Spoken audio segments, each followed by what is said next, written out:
ಎಲ್ಲ ಕಲಿತಂಥ ಅನೇಕ ಯುವ ವೈದ್ಯರು ಕಲಿತಾರೆ, ಸರ್ಟಿಫಿಕೇಟ್ಗಾಗಿ ಬಿಟ್ಟರೆ ಸೇವೆ ಮಾಡಲಿಕ್ಕೆ ಯಾರೂ ಹೋಗ್ತಾ ಇಲ್ಲ ಅಂತ ಹೇಳಿ, ಎಲ್ಲೂ ಹೋಗ್ತಾ ಇಲ್ಲ. ಇವತ್ತು ನೋಡಿ, ಸರ್ಕಾರಿ ಆಸ್ಪತ್ರೆಗಳು ವೈದ್ಯರು ಇಲ್ಲದೆ ಹಣ ಕೊಡ್ತಾ ಇದೆ. ವೈದ್ಯರೇ ಇಲ್ಲದೆ ಒಂದೆರಡಲ್ಲ, ನೂರಾರು ಆಸ್ಪತ್ರೆಗಳಲ್ಲಿ ವೈದ್ಯರೇ ಇಲ್ಲ.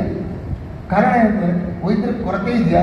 ವೈದ್ಯರ ಕೊರತೆ ಅಲ್ಲ, ಕಲಿತಂಥವರು ಹೋಗಿ ಸೇವೆ ಮಾಡುವ ಮನಸ್ಥಿತಿ ಇಲ್ಲ, ಅಥವಾ ಅವರು ಕಲಿತಂಥವ್ರಿಗೆ ಪ್ರಾಕ್ಟೀಸ್ ಅನ್ನೋದೇ ಆಗಲಿಲ್ಲ, ತರಬೇತಿ ಅನ್ನೋದೇ ಆಗಲಿಲ್ಲ. ಅವರಿಗೆ ಕೇವಲ ಪುಸ್ತಕದಲ್ಲಿ ಬರೆದದ್ದು ಮಾತ್ರ ಓದಿ ಬರೆದು ಗೊತ್ತುಂಟೆ ವಿನಃ ಯಾವ ನೈಜವಾಗಿರತಕ್ಕಂಥ ಚಿಕಿತ್ಸೆ ನೀಡತಕ್ಕಂಥ ಶಕ್ತಿ ಸಾಮರ್ಥ್ಯಗಳು ಇವತ್ತಿನ ಯುವ ವೈದ್ಯರಲ್ಲಿ ಇಲ್ಲ, ಅಲೋಪತಿಯಲ್ಲಿ ಇರ್ತಕ್ಕಂಥ ವೈದ್ಯರಲ್ಲಿ ಇಲ್ಲ. ಇದು ವಾಸ್ತವ. ಅದೇ ಆಯುರ್ವೇದದಲ್ಲಿ ಕಲಿತಂಥ ನಿಮ್ಮಂಥ ವೈದ್ಯರ ಮಕ್ಕಳಿದ್ದರೆ ಅವ್ರು ನೋಡಿ, ಯಾವುದೇ ಒಂದು ಆಯುರ್ವೇದ ಹಾಸ್ಪಿಟ್ಲ್ ಇದ್ದರೆ ಅಲ್ಲಿ ಹೋಗಿ ಅವ್ರು ಕೆಲಸ ಮಾಡ್ತಾರೆ, ಅಥವಾ ಹಳ್ಳಿಯ ಮೂಲೆಯಲ್ಲೂ ಸಹ ವೈದ್ಯಕೀಯ ಚಿಕಿತ್ಸೆಯನ್ನು ಆರಂಭ ಮಾಡ್ತಾರೆ. ಇವತ್ತು ಅಲೋಪತಿಯಲ್ಲಿ ಇಲ್ಲ, ಆ ಪ್ರಮಾಣ ಕುಸಿತ ಇದೆ ಅನ್ನೋದು ಅರ್ಥ ಮಾಡ್ಕೊಳ್ಳಿ. ಹಾಗಾಗಿ ಈ ಪರಂಪರಾ ವೈದ್ಯರಿಗೆ ನಾಟಿ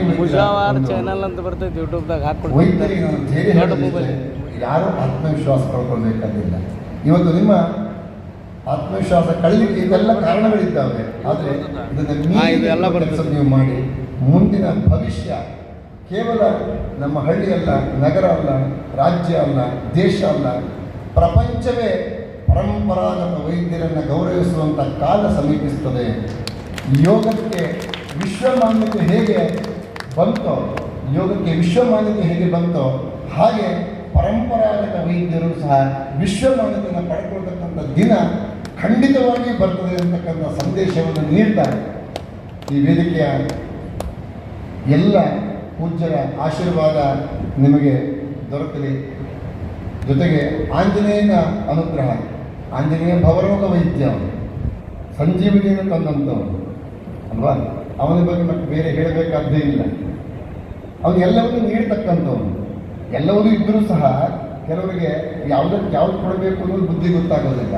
ಆದರೆ ಅಂಥ ಬುದ್ಧಿಯನ್ನು ನೀಡ್ತಕ್ಕಂಥವ್ನು, ಬುದ್ಧಿಮತಾಂ ವರಿಷ್ಠಂ ವಾತಾತ್ಮನ್ಯವು ವಾನರಯುಕ್ತ ಮುಖ್ಯಂ.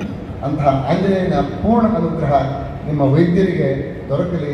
ಆಂಜನೇಯ ಕ್ಷೇತ್ರ ನಡೆದಂಥ ಈ ಸಮ್ಮೇಳನ ಇದೊಂದು ಮುಂದೆ ಪರಂಪರಾಗತ ವೈದ್ಯರ ಇಡೀ ಆ ವೈದ್ಯ ಸಮೂಹಕ್ಕೆ ಇದೊಂದು ದಿಕ್ಸೂಚಿಯಾಗಲಿ ಅಂತಕ್ಕಂಥ ಆಶಯವನ್ನು ವ್ಯಕ್ತಪಡಿಸಿದ ಎಲ್ಲ ಗಣ್ಯರು ಅನೇಕ ಭರವಸೆ ನೀಡಿದ್ದಾರೆ. ಆ ಭರವಸೆಗಳು ಮುಂದಿನ